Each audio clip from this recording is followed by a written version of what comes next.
Deep in the forests of Tennessee, there is a chair no one remembers building. It is ancient, hand-carved, and blackened by decades of weather. And if you sit in it, you won't hear the rustling leaves.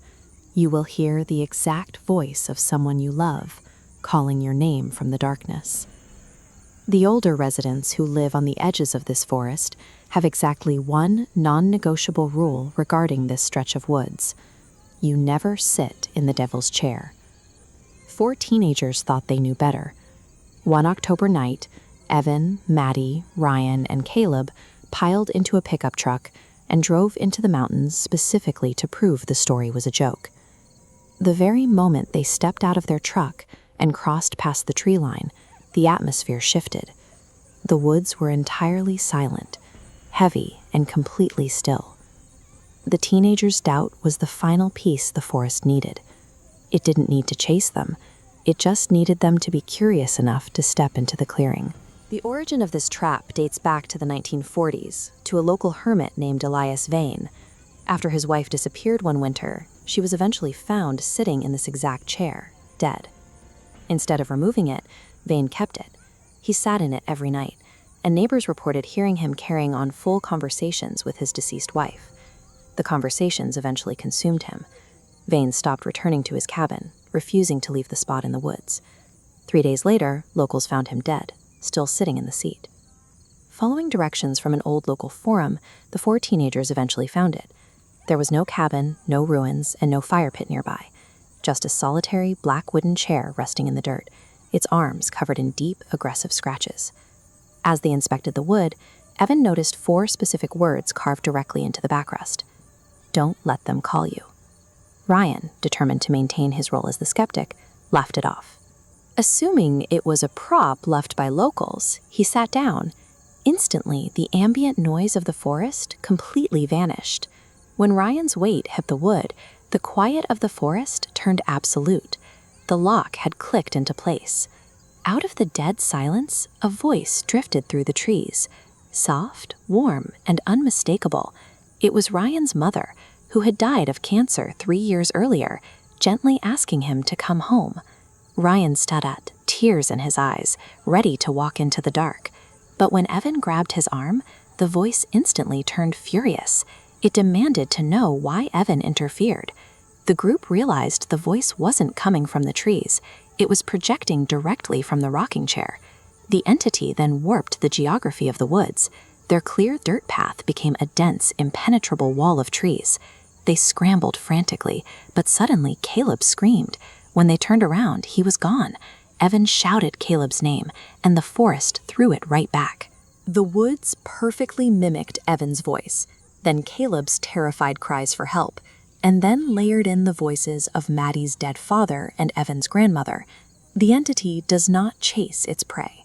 It manipulates physical space and perfectly replicates sound, trapping its victims inside a disorienting, inescapable echo chamber built out of their own emotional attachments. Despite running blindly away from the voices, the remaining 3 teenagers broke through a clearing and stopped cold. They had run in a massive loop, ending up right in front of the empty chair. The psychological pressure immediately spiked. Right before their eyes, fresh wood shavings fell to the dirt as an invisible blade carved the names Caleb and Ryan deeply into the armrest. The appearance of the names reveals a grim reality about this place. Despite the distorted trees and the voices, nothing has physically touched them. The chair doesn't hunt. It waits for the victim to reach a breaking point and choose to give up. The entity then targeted Evan. Out of the shadows, his deceased grandmother appeared. She looked entirely real. Gray hair, blue sweater, a warm smile, and her voice was a flawless reproduction, asking him to come sit with her. Evan took a step forward, before noticing a tiny discrepancy. His real grandmother never took off her silver necklace, and this figure wasn't wearing one. When he called out the deception, the illusion shattered, and the woman's face split open to reveal an empty void. The entity relies on the one thing people can't ignore, the desire to see someone they've lost. It doesn't need to drag you into the dark if it can convince you to walk there yourself. Evan and Maddie bolted, kicking off a chaotic final sprint. Behind them, the woods erupted into a massive, deafening choir of dead relatives, lost children, and buried friends, all screaming their names from the trees. Ryan couldn't handle it. When a small voice called out, "Daddy," perfectly mimicking his late little sister, his resistance collapsed. He stopped, smiled, and stepped willingly into the deep woods. Evan and Maddie tore through the brush for hours until the sky finally turned gray.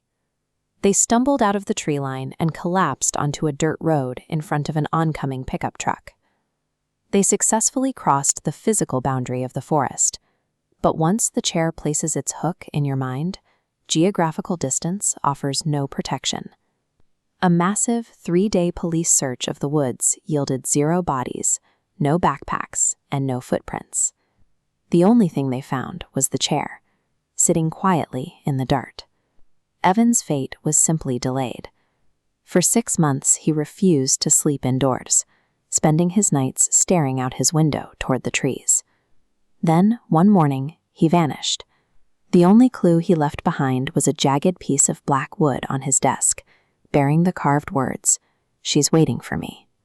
The Devil's Chair acts as a doorway, sustained entirely by the memories of the people it takes. So, if you are ever hiking in the mountains and hear someone you love calling your name from the shadows, do not answer them. An entity mimicking your loved one will know your deepest secrets. It will have their face and perfectly replicate their voice, but it will never do the one thing a true loved one would do to keep you safe. It will never tell you to leave.